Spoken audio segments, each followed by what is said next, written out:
अलैकुम। अज़ीम पाकिस्तानियों की खिदमत में अवामी अदालत से डॉक्टर हफीज़ कैसर का सलाम। पाकिस्तानियों, हमने हमेशा इस बात पर इसरार किया है और आपको तवज्जो दिलाई है कि पाकिस्तान में जारी निज़ाम बद पाकिस्तानी कौम का दुश्मन है, लेकिन आपने हमारी बातों को सुना, कुछ ने कबूल किया, कुछ ने नज़रअंदाज किया। आज सैलाब की आफत ने आधे से ज़्यादा पाकिस्तान को डबो दिया है। कुछ लोग ये कहते हैं कि ये खुदाई आफत है, लेकिन क्या ये खुदाई आफत यूरोप के मुल्कों में नहीं आती? अगर ये आफत ही है तो अमेरिका में नहीं आती, तो फिर वहां इतना नुकसान क्यों नहीं होता? कभी आपने गौर किया? वहां भी पार्लिमानी निज़ाम है, बरतानिया में खास तौर पे, और अमेरिका में भी जमहूरियत है, लेकिन वहां तबाहकारी का लेवल ये नहीं होता। उसकी बुनियादी वजह सिर्फ यह है कि वहां के निज़ाम को चलाने वाले सियासतदान हो या इस्टेब्लिशमेंट हो, करप्ट नहीं है। वो अपनी कौम को धोखा नहीं देते, वो करप्शन के मुर्तकिब नहीं होते। आज सिंध हर तरफ से डूबता दिखाई दे रहा है, तो क्या आपका यह फर्ज नहीं बनता कि हमारी आवाज के साथ आवाज मिलाएं और पीपल्स पार्टी जरदारी से पूछें कि गुज़श्ता 20 साल में जो पैसा डेवलपमेंट के नाम पर सिंध में खर्च हुआ है वो कहां गया? कहीं तो नजर आना चाहिए, कहीं तो मजबूती दिखाई देनी चाहिए, कहीं तो ठहराव होना चाहिए। जगह जगह उजड़ी हुई बस्तियां हैं, डूबे हुए मकानात हैं और तैरती हुई लाशें हैं। अब आ जाइए बलूचिस्तान में, जहां मुसलसल सरदारों की हुकूमत है। बड़े बड़े सरदार बलूचिस्तान में लीडरशिप संभाले बैठे हैं। उनसे पूछिए कि पिछले 20 साल में कितना डेवलपमेंट फंड बलूचिस्तान ने लिया और कहां खर्च हुआ। जितने डैम, जितने पुल उन्होंने बनाए वो सब बह गए। कौन पूछेगा उनसे? कोई है? पाकिस्तान के मौजूदा निज़ाम में क्या कोई ऐसा कानून है, क्या कोई इदारा है जो पूछ सके, इनके गरेबानों में हाथ डाल सके? हर तरफ एक ही बात कहे, खुदा की आफत है। पाकिस्तानियों, आपकी ये दलील इंतहाई कमज़ोर है, क्योंकि रब ने दुनिया को दारुल असबाब बनाया है, आपको अथॉरिटी दी है, आपको वसाइल दिए हैं और आपको फैसला करने की ताकत दी है। इन सब को आप एक तरफ रख देते हैं और कहते हैं कि जनाब खुदा की आफत है।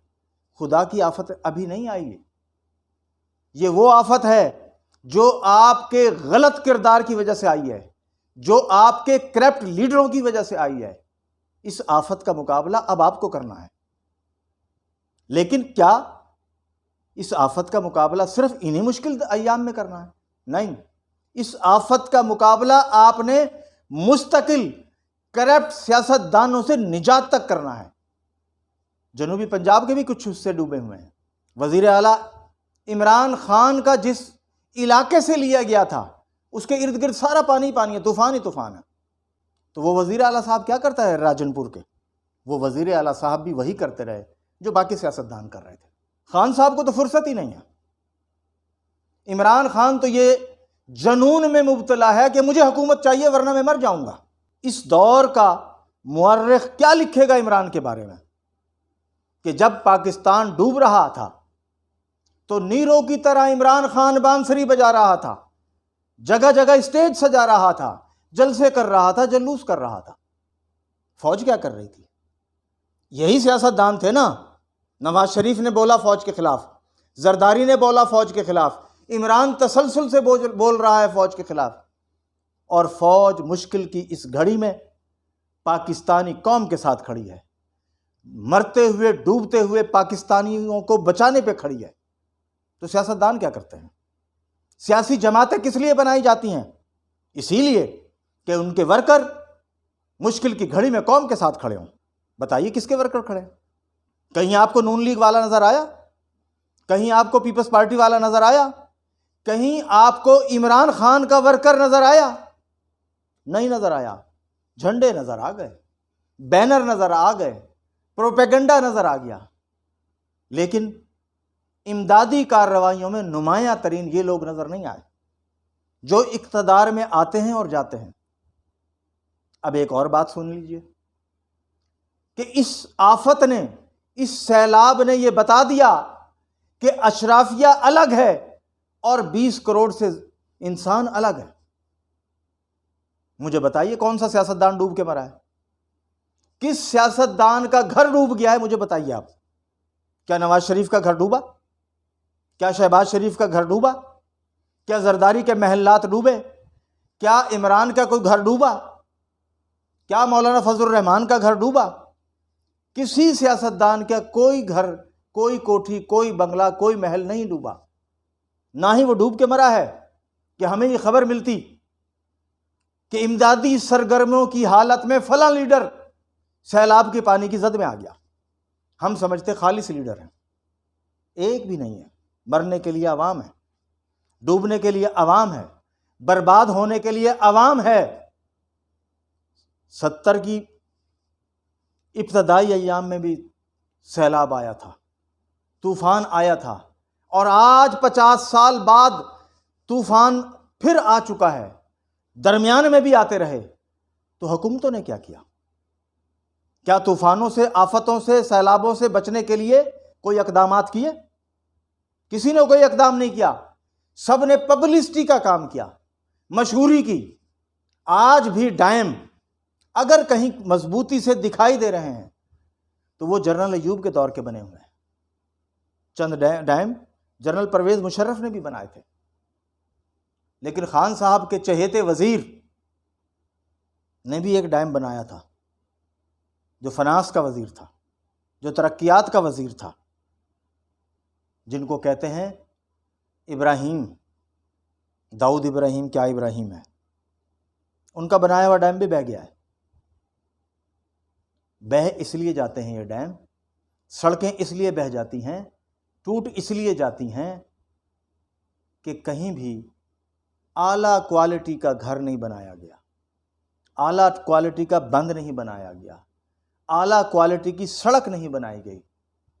हर जगह 50 से 60% खुर्द-बुर्द हो गया और सड़क उससे बनाई गई। अब आप बताइए, जब रेत की सड़कें बनाई जाएंगी, जब रेत के पुल बनाए जाएंगे, जब रेत से डैम बनाए जाएंगे, तो पानी का तो एक ही झटका काफी है। आज जो लोग मर रहे हैं, अब तक 1500 से ज्यादा इंसान मर चुके हैं। मैं आपसे पूछता हूं, इनकी FIR किसके पर होनी चाहिए? इनकी FIR पाकिस्तान के हर उस शख्स पर होनी चाहिए जो इक्तदार में डायरेक्ट या इनडायरेक्ट था। कराची की खवातीन के पैगामात आपने सुने?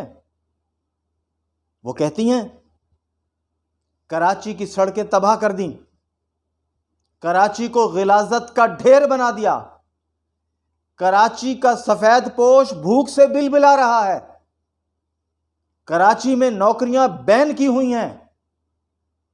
लेकिन जब अंदरून सिंध लोग डूबने लगे, इंसान बर्बाद होने लगे, तो वही कराची जिसको उजाड़ने में जरदारी पार्टी ने कोई कसर नहीं छोड़ी, एक दफा फिर मैदान में आ गया। उसने न सिर्फ सिंध को बल्कि पूरे पाकिस्तान को माली इमदाद फराहम कर दी। शहबाज शरीफ साहब, आप याद रखना, माजी के तूफानों में, माजी के सैलाबों में जो इमदाद आई थी, बहुत से गोदामों में महफूज हो गई थी। बहुत से लोग चोरी डकैती करके सियासतदान ले गए थे, आपने उनको पकड़ना है, लेकिन शायद आप ना पकड़ सकें।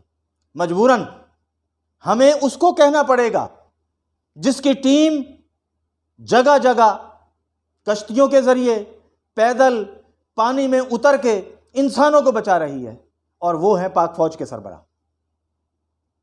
पाक फौज के तमाम सरबराहान इस वक्त इस बात का एहतमाम करें कि इमदादी सामान ज़रूरतमंदों तक पहुंच जाए। कहीं ऐसा ना हो माजी की तरह फिर छांट कर अच्छा माल निकाल ले और बेकार माल ज़रूरतमंदों में तकसीम कर दिया जाए। आप ख्याल कर लें, क्योंकि ये निज़ाम बद के खिलाड़ी, ये पार्लियामेंट्रियन इज्जतदार डाकू हैं, ये हर जगह माल लूटते हैं। आज खान साहब कह रहे हैं कि जनाब शुगर माफिया है, तो खान साहब आप शुगर माफिया के कांधे पे चढ़कर वजीर आजम हाउस में गए थे, रिपोर्टें आ गई थी, तो आपने क्यों एक्शन नहीं लिया? किसी माफिया के खिलाफ आपने क्यों फैसला नहीं किया?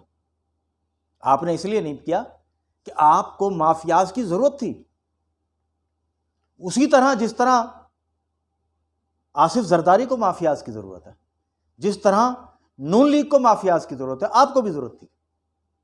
इसलिए इस निज़ाम बद को ख़त्म होना होगा। और यह पार्लिमानी निज़ाम अगर कुछ दिन और चला तो तबाही और बर्बादी मुल्क में घर घर घर पहुंच जाएगी।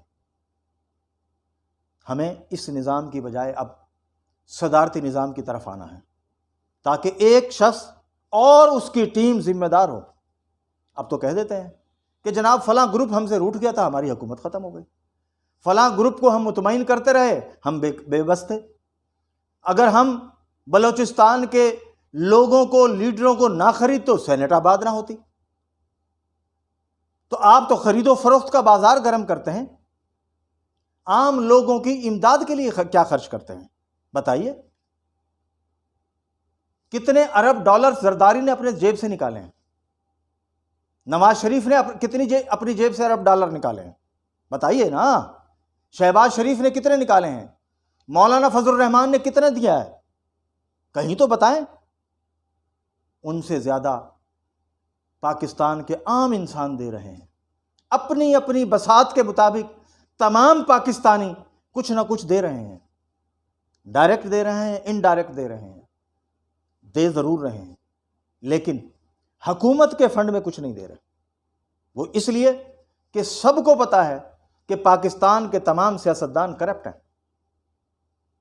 इमरान खान के मुंह पे तमाचा हैदराबाद के शख्स ने मारा है, जिसने पहली कॉल की थी कि मैं 30 करोड़ रुपए दे रहा हूं खान साहब आपके फंड में। जिस तरह आपने 5 अरब का पैकेज का ऐलान करके हैदराबाद की आवाम को खुश किया था, आज मैं भी ये ऐलान करके आपको खुश कर रहा हूं। खान साहब, जो झूठ आपने बोला था वो झूठ आपकी पहली कॉल में आ गया। जो फरेब आपने कराची के अवाम को दिया था 11 अरब डॉलर, बल्कि 11 अरब रुपए के खर्च करने का, आज तक खर्च नहीं हुआ, आपकी हुकूमत खत्म हो गई। ये झूठ, ये फरेब तो नवाज शरीफ, जरदारी, पीपल्स पार्टी, ये सब देते आए हैं। आप भी वही फरेब दे रहे हैं।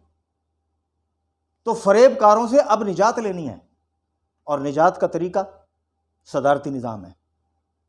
हमने पिछले प्रोग्राम में कहा था, हमने सदारती निज़ाम का पेपर कुछ शख्सियात को भेज दिया है। मैं उन सब का शुक्रगुजार हूं कि जिन्होंने उस पेपर को पढ़ा और अपनी राय से नवाजा। मैं चंद नाम पाकिस्तान के अहम दोस्तों के ले देता हूं कि जिन्होंने सदारती निज़ाम की हिमायत की है और जो मुस्तकबिल में सदारती निज़ाम की तहरीक को हर सतह पर मुनज़्ज़म करने के लिए तैयार हैं। सदीक अवान साहब कराची से, हाफिज़ मोइन साहब रावलपिंडी से, मलिक नवीद साहब विहाड़ी से, लुकमान आफरीदी साहब कराची से, मोहतरमा नाफिया सुल्तान साहिबा लाहौर से, उमर अहमद लाहौर से, जावेद खान बंगश इस्लामाबाद से, प्रोफेसर मुबश्शिर हुसैन इस्लामाबाद से, मोहम्मद असलम अलवरी साहब इस्लामाबाद से, मलिक शुएब अली कोयटा से, मलिया हबीब एडवोकेट साहिबा कराची से, शहजाद खान एबटाबाद से, और बेशुमार लोग हैं जो अब सदारती निज़ाम की तहरीक को चलाना चाहते हैं और अपनी आवाज़ हमारी आवाज़ के साथ मिला रहे हैं। तो फिर निजात किन से पाएंगे? इन तमाम सियासतदानों से जो आज हैं। खान साहब की भूल है कि वो मैदान में तन्हा होंगे। आम लोगों की तहरीक उनके सामने शीशा पिलाई हुई दीवार साबित होगी। 20 करोड़ आम लोग हैं खान साहब, आप सुन लें, पीडीएम भी सुन ले, वो सब मुनज़्ज़िम हो रहे हैं। और इंशाअल्लाह पाकिस्तान में सदारती निज़ाम आकर रहेगा। वो आम लोगों की हुकूमत होगी, आम लोगों के वोट से बनेगी, और किसी महल का रहने वाला उसकी क़यादत नहीं कर सकेगा। आपने सब कुछ बेच दिया। नवाज शरीफ ने असासे बेचे, खान ने भी असासे बेच दिए, और अब शहबाज शरीफ साहब भी असासे बेच रहे हैं। तो आप असासे बेचकर हुकूमत चलाना चाहते हैं, कर्जे लेकर हुकूमत चलाना चाहते हैं, तो खुदारा इस कौम को माफ़ करें, आप कुछ और कर लें। इस कौम की बर्बादी इतनी हो चुकी है कि अब मज़ीद गुंजाइश नहीं बनी। ज़मीर बेचकर मसनद खरीदने वालों, ज़मीन बेचकर मसनद खरीदने वालों, निगाह अहले वफा में बहुत हकीर हो तुम।